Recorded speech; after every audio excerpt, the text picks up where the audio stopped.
Karena apa? Sekuat apapun kita membantah, selama di hatinya masih mendustakan, itu gak ada gunanya. Tetapi ketika kita diminta penjelasan, ya kita jelaskan.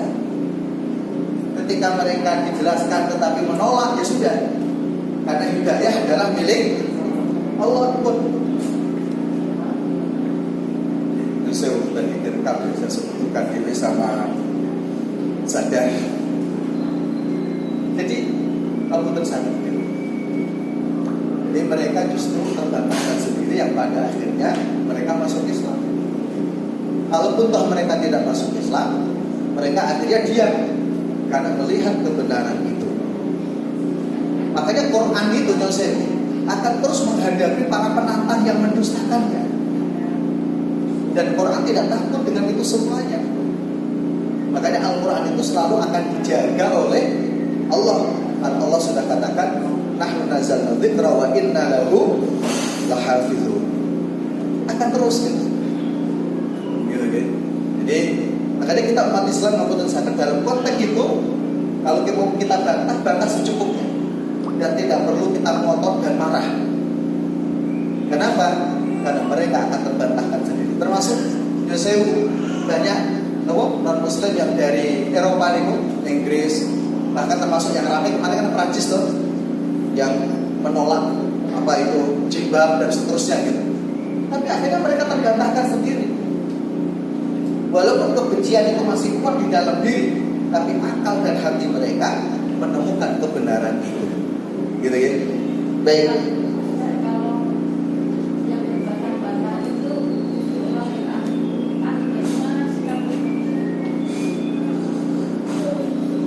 Di dalam Al-Quran kan ada ayat wala tujadilu billati hiya ahsan.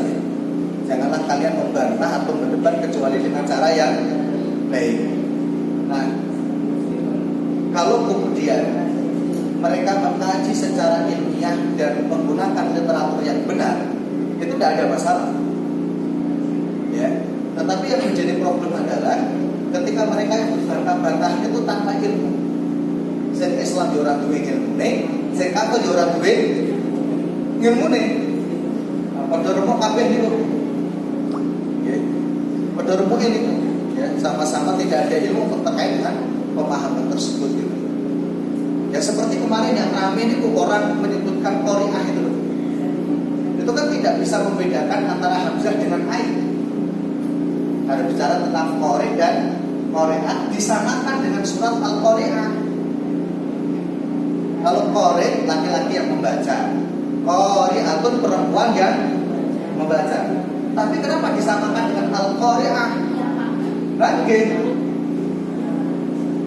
itu kan salah paham.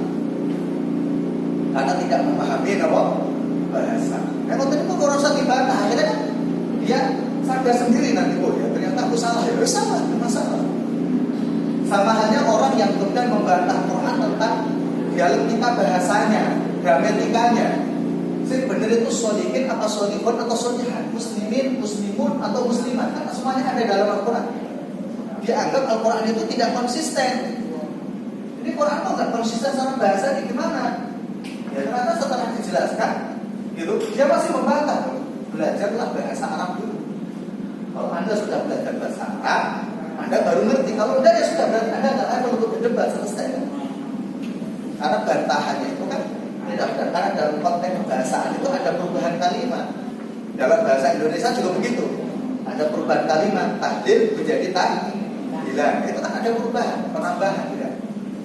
Dan pengertiannya juga nanti berbeda-beda gitu. Sama guyonan begini, dengan yang jalan. Biasanya jalan itu kan ada yang jualan kok buah-buahan ini kok. Duku, nopo rambutan, nopo mangga, kan mesti ditulis 10 ribuan. Itu beneran nggak sih? Kalau 10 ribu kan bener. Kalau 10 ribuan bener atau enggak?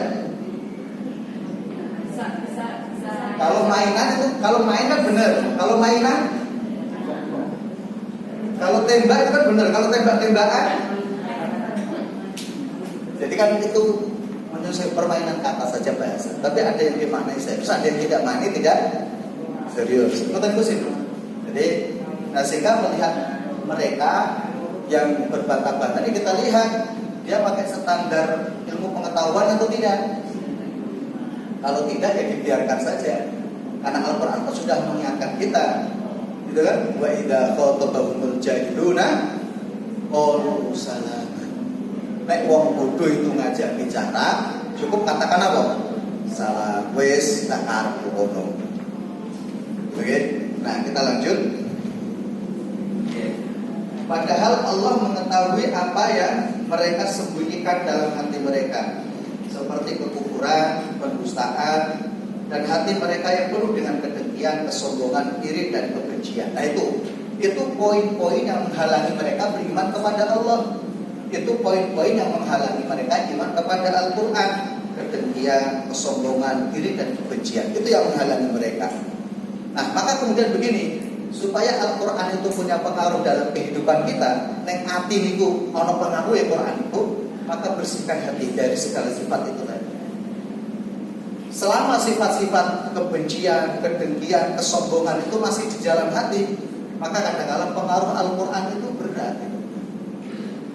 Ya, itu disebut namanya hijab. Itu disebut namanya hijab, gitu ya.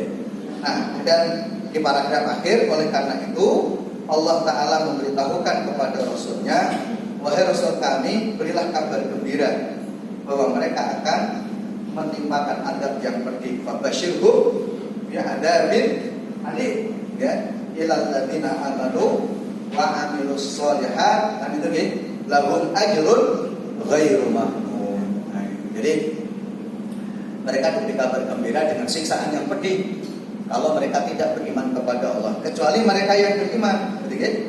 Nah, bagi mereka yang beriman kepada Allah Subhanahu wa taala, ada pahala di sisi Allah, ya, tidak berkurang sama sekali. Jadi kata ghairu mamnun itu pahala yang tidak pernah terputus. Nah, itulah yang kemudian para ulama menyebutkan pahala yang tidak terhapus itu justru akan terus bertambah.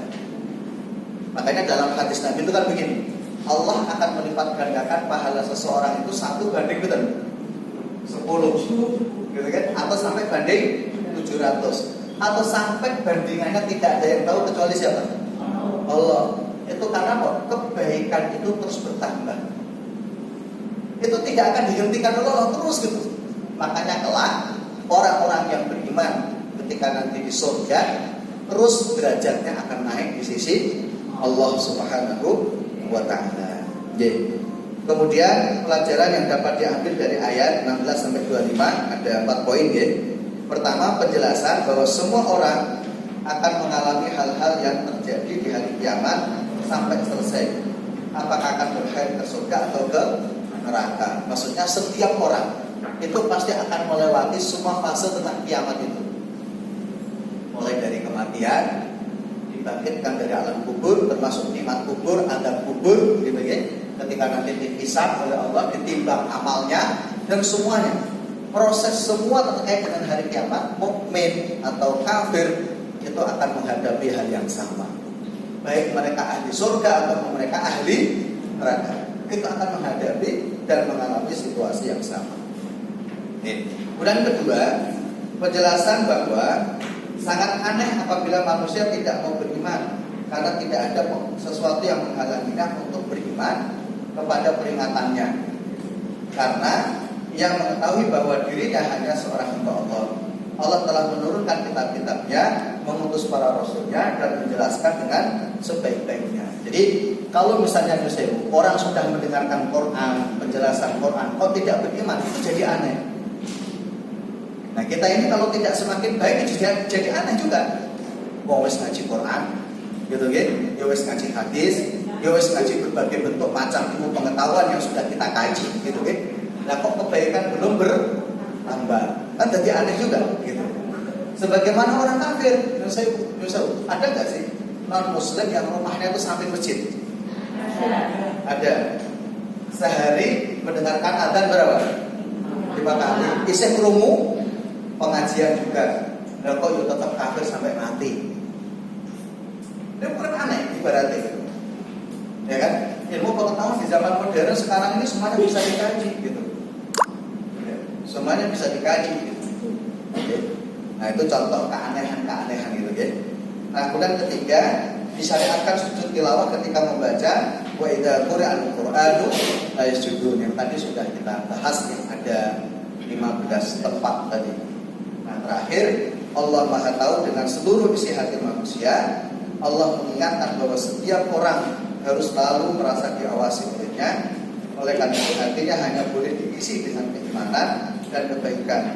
Jangan memendam rasa permusuhan, iri dengki dan ragu-ragu dan kebencian. Nah itu artinya tazkiyatun nufusnya itu. Jadi kebersihan jiwa itu harus terus dijaga. Makanya yang sewu, kalau misalnya terlintas hal-hal yang tidak baik di dalam diri kita, entah itu dalam pikiran kita, entah itu di dalam hati kita, ada lintasan-lintasan yang tidak baik, monggo segera dibersihkan. Karena manusia itu ya pasti akan di dalam hatinya ada lintasan-lintasan yang tidak baik, itu pasti gitu. Maka yang paling penting yang selalu saya sampaikan, Bang Abdul tersadar, pekerjaan yang utama, ibadah kita yang paling utama adalah membersihkan jiwa, membersihkan hati. Sholat, bicaranya ben hati dan bersih, maca Quran, hatinya juga ben dadi bersih, zikir, sedekah dan seluruh amal soleh itu puncak tertingginya adalah kebersihan jiwa. Ojo sampai kepada Allah ada kesyirikan, kepada manusia ada kezaliman. Nah, maka semuanya harus dibersihkan, karena hati yang bersih itulah yang akan mendapatkan kebaikan di sisi Allah Subhanahu wa taala. Maka setengah 12, mudah-mudahan ini bermanfaat. Allah a'lam. Subhanakallahumma wa bihamdika asyhadu an la ilaha illa anta astaghfiruka wa atubu ilaik. Para nabi yang maaf. Assalamualaikum warahmatullahi wabarakatuh.